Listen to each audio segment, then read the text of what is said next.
ready for this? It's showtime. Lights, fans, action. Oh yeah, we've got action. Faster, tougher, more ferocious. There's nothing like league. This is the Betfred Super League.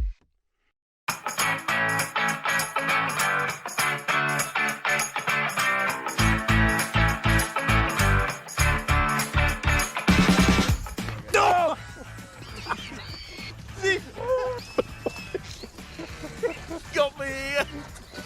It took a big chunk out of me. Bleeding. It's bleeding. Oh no, it's bleeding. The thing just ripped me ear off. What do you think?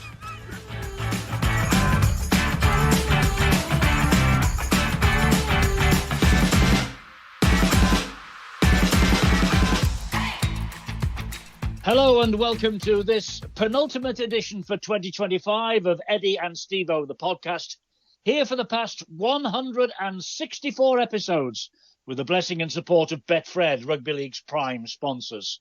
So, another Ashes series has gone west. 1970, 55 years ago, the last time we beat the Green and Golds in a series. But Stevo, at least this time, at Everton's new stadium, and what a place that was, on Saturday, it was a contest. Yeah, it sure was. And remember, a couple of weeks ago, before they played at Wembley, we said that they had to start very well indeed. They didn't and got crushed. And then after that first test, we then said, there's no point in putting on a bit of a fisticuffs with 1 minute to go. Yeah. What we needed to do was have a bit of fisticuffs 1 minute into the game. And that's what we got within a few minutes. We could see we had a little bit of fire for the first time. Yes, we did. And an Aussie referee, Grant Atkins, who's got the gig again this week too, by the way. What on earth was he doing, Stevo, in the first 2 minutes, brandishing yellow cards to two players? I just couldn't understand it at all. I mean, look, ever since we've ever played against the Australians, it's an accepted situation. Look, they're going to be hot, up for fire and brimstone, get into it. And the referee should just say, look, give them a warning, not pull out the cards. I think it spoilt the occasion. It wasn't the best start. No, it wasn't. It was a strange thing for him to do because it was a test match. And there was another very odd decision, which James Graham went crazy about later on in the match.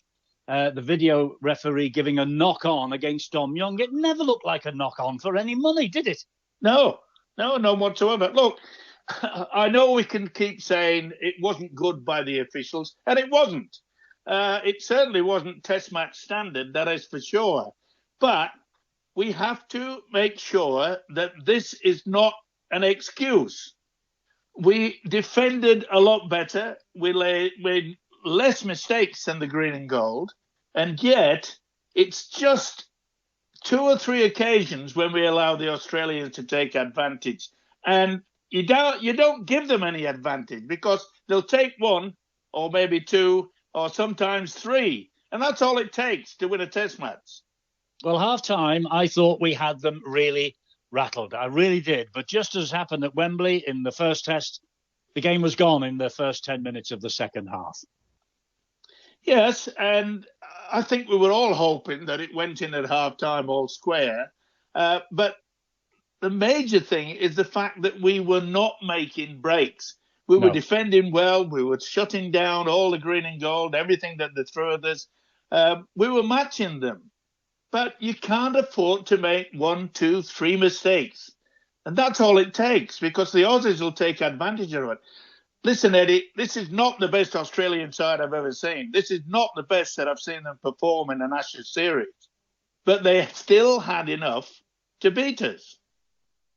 Yes, and the inquest now begins, of course. 3 changes from week 1. I thought all 3 of them went pretty well. But now, look, correct me if I'm wrong. I know we had a couple of half breaks in the first test. But in my opinion, in 160 minutes of test football, I can't honestly remember England making a single clean break. Or we certainly didn't on Saturday. No, we struggled in that department, but as I said, our defence was pretty good. So it could have come down to the point, with only minutes remaining, that we're still all square.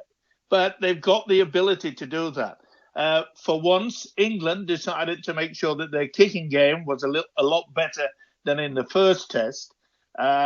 Instead of just kicking the ball down to that wonderful fullback, we kicked it away from him. So that was good tactics. We sorted out a few things that we were woeful in that first test, and it gave us an opportunity. But you just can't miss 2 tackles and give them the opportunity, and they'll take it, and they did. Look, the Australians are fully aware they're not playing well, and it's going to be interesting to see whether they're going to change this winning system, whether they will bring a few of the other players that haven't featured this time, whether he'll bring them on the field of play. It might be a good thing, because knowing that they've won the Ashes, knowing that they're under no pressure whatsoever, they might keep keeping that ball alive a lot more than what they have done in the first 2. Yeah, it's true. I'm sorry to say this. It's a harsh fact, isn't it? Despite valiant effort from the English players, I'm sorry, we're simply not good enough at this level, whether they play in the NRL or in our Super League. They're just not up to scratch. I think you're right, Eddie, and I think that there's a huge split between the 2 countries in regards to playing each week at a higher level. I think we'd all have to agree that it's much higher down under. The pressure is higher. So they learn quickly to be able to play under that sort of pressure, not just 3 or 4 games in the season, but the entire tournament, all the way through up to the grand final. And that's why I'm concerned about the fact that we're going to have 14 Super League teams next year. And I'm thinking to myself, look, we're also allowing, well over 100 opportunities for overseas players to come and play in Super League next year as well, because they've extended to 14-team Super League, and because they've allowed more overseas players to come and play in this country. Your old mate in Australia, Phil Gould, a man like yourself, he's never short of an opinion. Well, he said he can't fault England's effort. He said they just lacked finesse, short on creativity, and a genuine attacking plan to trouble the Australians, who, he said, agrees with you, they're not playing great by any measure. In fact, he said they were quite poor, but they still had enough to win. And here's the rub. According to Phil Gould, quote, we need a more intense and high-quality domestic competition with more internationals. Now, remember, England opted out of a mid-season test this year. Sean Wayne has really bemoaned the fact that he's hardly had his players together for more than about 30 minutes since last year's series against Samoa. Stevo, if we are to be credible at international level, something has got to change in that direction if we want to be credible, if we want to play international football. Yes, but how do we do it, Eddie, when we're increasing the amount of pressure on the players by more games? I can understand the England coach bemoaning the fact that, he's only had them for half an hour. Well, the Australians haven't had much opportunity either, when you think about it, because they only made the coach available just that straight after the grand final. But at least he's put them together on the right path, because everybody in Australia, they're sending me messages and saying, I can't believe it. We're not playing well, and yet we can still beat the Poms. I mean, they've given me the full crack of the whip. Boy, we are not playing well, but you still can't beat us. I mean, it's something you can't avoid. If they want to go on a tour down to Australia, okay, we've got the World Cup coming up, but are we going to get preparation in time? Will we have enough time to get together for whoever the coach is? Because there's a lot of people saying we should get rid of the English coach now, saying that, we need to bring in new blood. But I look through the coaching stuff and I think to myself, well, all you people that are saying that, who would you put forward? Well, yes, exactly. That's a question I was going to ask you. They're all saying that it's not worked. Sean Wayne needs to make more changes. 3 came on on Saturday. There is a groundswell of opinion Mikey Lewis should play at 6 this week alongside Harry Smith. But that would mean Wayne not picking his captain, George Williams. It'd be a big call with that, wouldn't it? And this business that we've got, these 14 teams, 3 of which are coming out of the Championship, Stevo, but that won't improve the intensity in our game over here. No, you're spot on. It's there's no way we can avoid it because they've already agreed upon it. I find it amazing that that these 3 new teams, they're not going to get the same backing and the same money. So how on earth are they going to compete when they're not on the same level? Well, now, I've heard. Let me just stop you for a minute there, Steve, because I've heard this week about this 14 teams in Super League. Bradford will get their share of central funding because they gained a grading score that placed them 10th on the list. So there's the reason why they're going to get funded. The other 2, York and Toulouse, outside the top 12 grades, so they've got to take a reduced figure. I thought we should mention that. Well, yes, I understand that. But by the same token, why on earth should they pick? Because IMG have this, to me, the ludicrous situation. It's not what you prepare and not what you perform out on the field of play, but it's whether you've got numbers coming through, whether you've got enough toilets at the grounds, etc., and so forth. To my way of thinking, I always thought that if you want to improve or you want to go up into the top division, it's down to what you perform on the field of play, not perform off the field of play.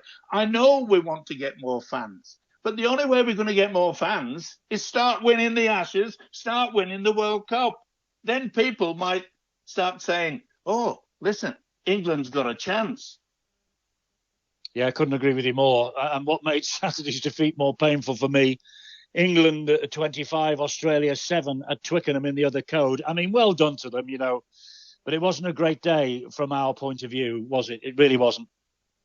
And you can't blame the rugby union wallers for having a dig at us and saying, oh, the rugby league lads, they aren't doing it well, this, that and the other. We've got to make our game a lot more enjoyable. And I'm afraid the first 2 tests certainly hasn't got anybody off their couches and say, well, I'm going to go to a rugby league game next season.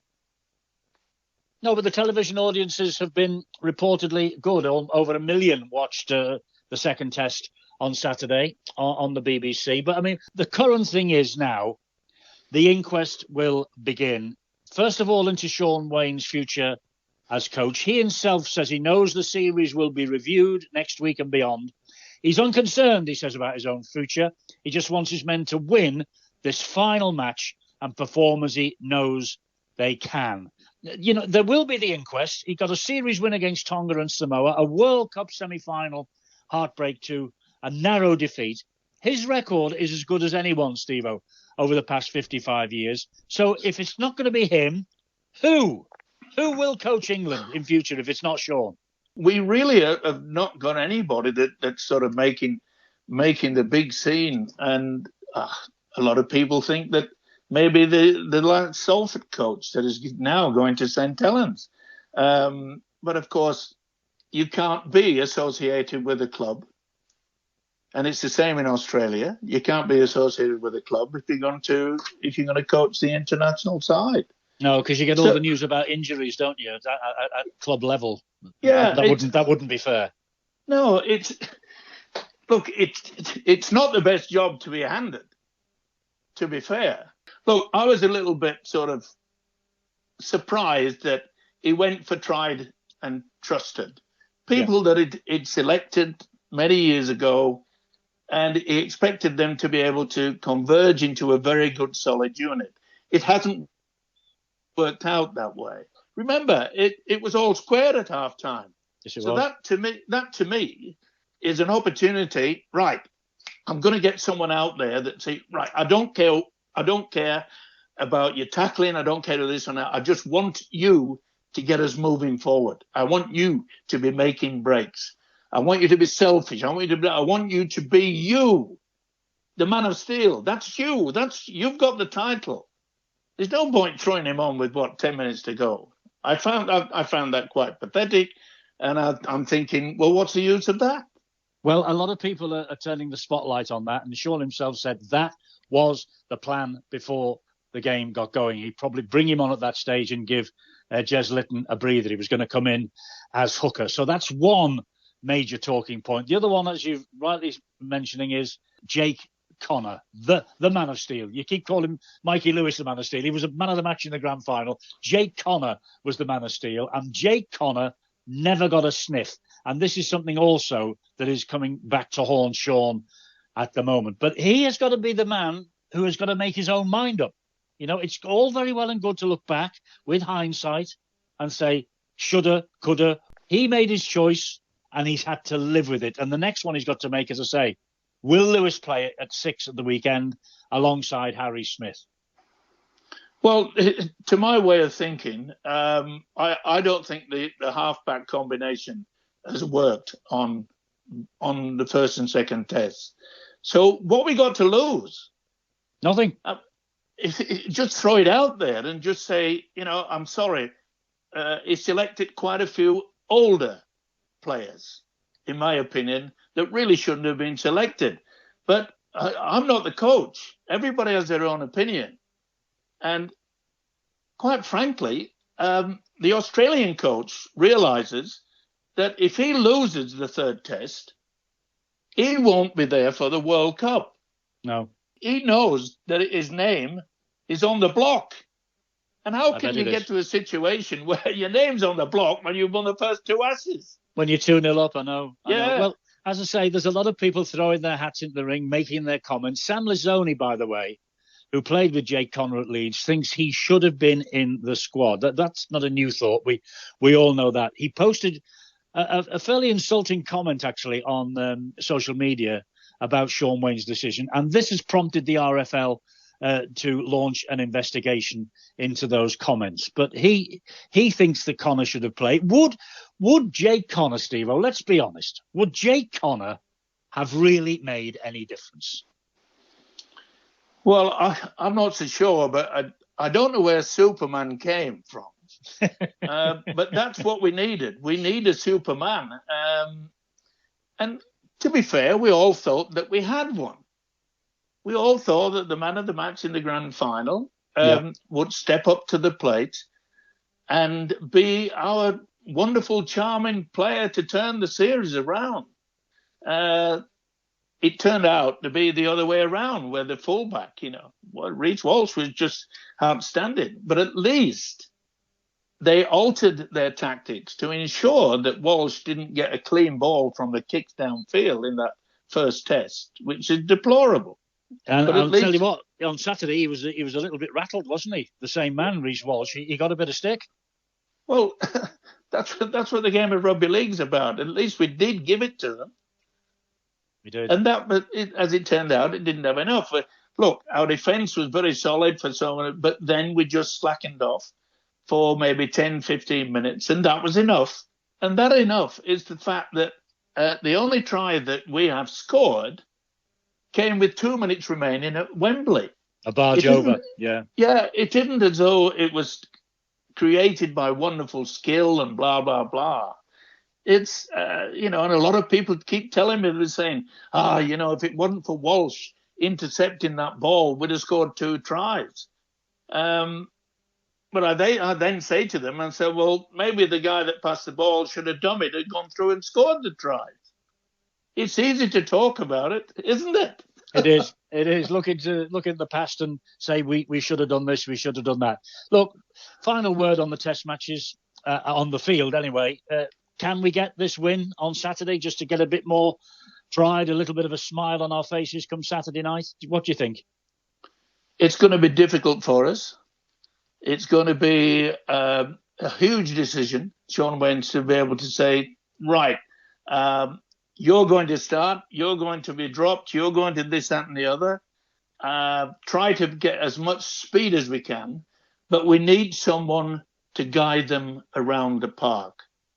Now, if that, and they can do it, if they can get someone to do that, Eddie, but it's going to be difficult, very difficult indeed, because I keep saying it, the Aussies haven't played well. Look, something brought a smile to our faces at the weekend at Everton. And by the way, I know the pitch has come in for a bit of stick from supporters about the field markings. They were a bit iffy, but the stadium itself, Stevo, absolutely fantastic. And I'm a Liverpool fan saying that. So, it's a bit difficult to get to and away from, but hopefully in years to come that might change. But the humour came before the game.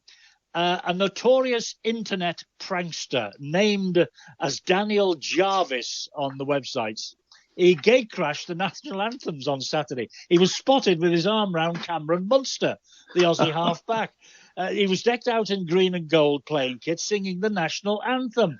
This moment's gone viral after the test, but you've been telling me that it's nothing new. This, it happened in your day.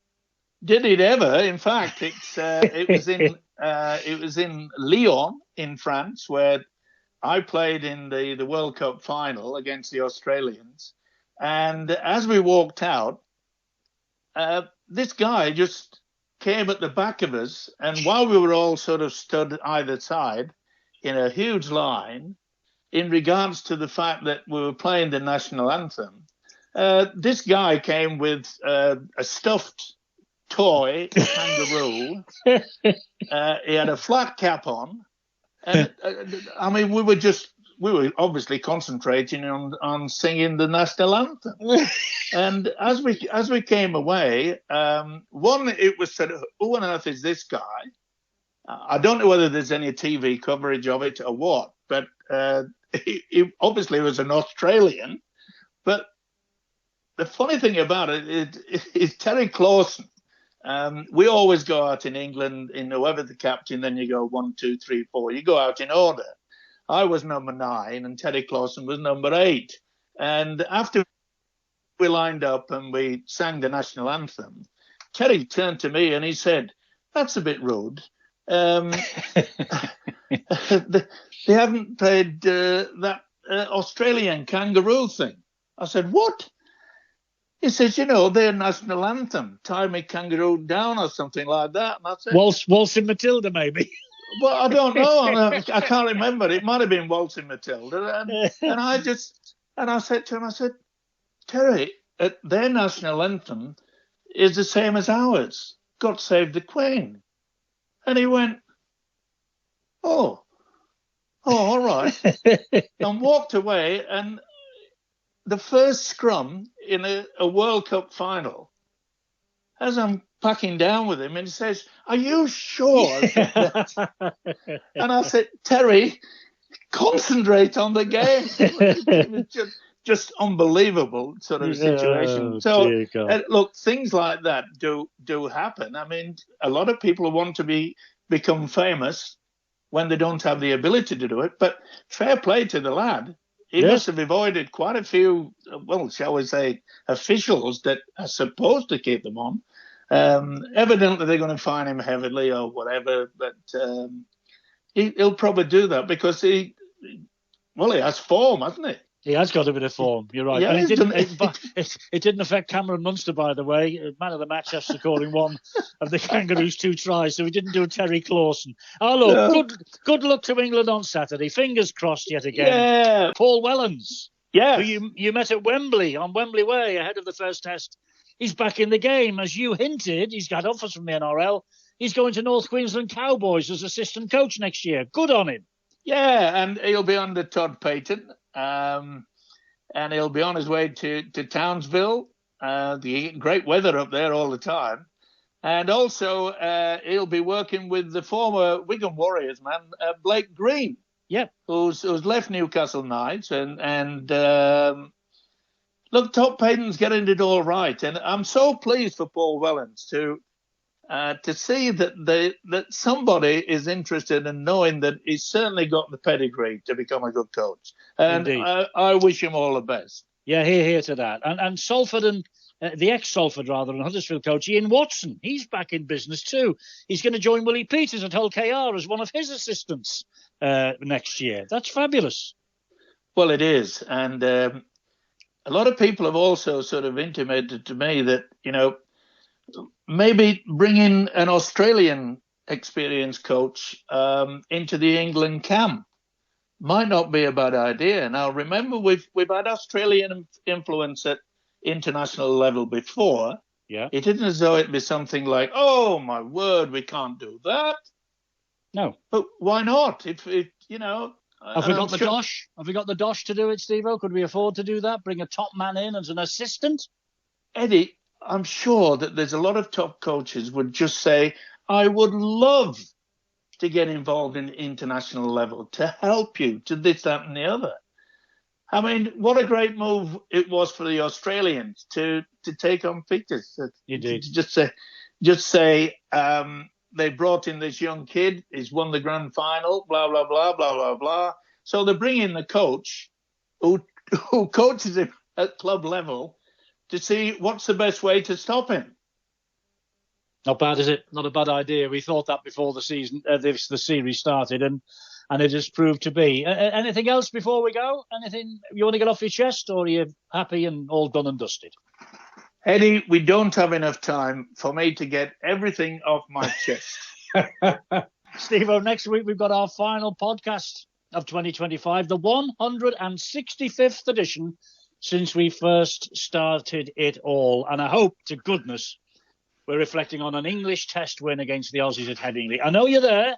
You're going to be your John Bull outfit, aren't you, this time? My word. And I'll put it this way. I do hope we win. Of course we do, because maybe it'll shake us into doing something a little bit better than what I can see as not great for the future. But on top of that, I'm welling up, Eddie, for the third Test win. I can feel a tear running out now. Enjoy your day on Saturday. We'll talk about it all next week. Take care of yourself. Take care, top man.